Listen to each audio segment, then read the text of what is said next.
Maradyo na buntag ato ko man hinabion ang mama ni Mark Vincent Lopez, si Ma'am Rowela mahitungod sa nahitabo. Ma'am, una may nahitabo ma'am sa ni Mark, una may kadto hinungdan sa ija kamatay ko.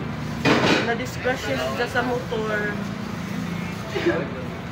Tapos nakainom siya gamay ka.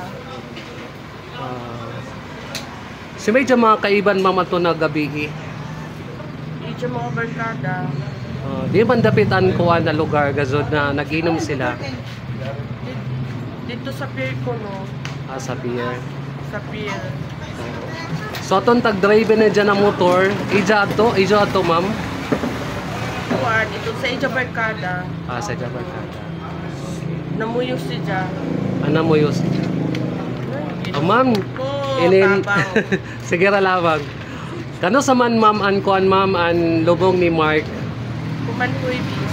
mga oras Diya pa namo na kuan ang oras kay tagkuan pa namo pa-schedule pa namo sa pari. Sa kuan. simbahan. Simbahan. So ano may mo ma'am tambag sa iban na mga kabatanunan labi na sa mga mama sa nadjay mga bata na mga layaki na hilig sa dan motor.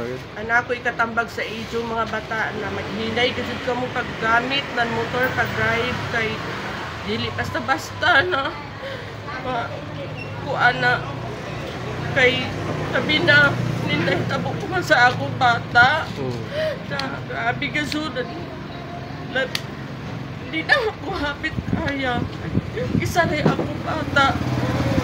Sunod dyan, nag-comment na grabe dyan, dyan, nag-comment na babaji. Dili ka magkuanan, pag-comment ng kuan kay sus, dapat yan nagaling kami ng bata. Tapos, yung mga comment sa ako mo, bata, grabe kaya o.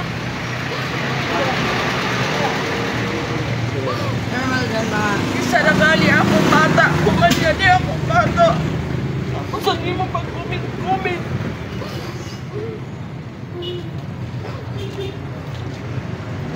Okay, salamat.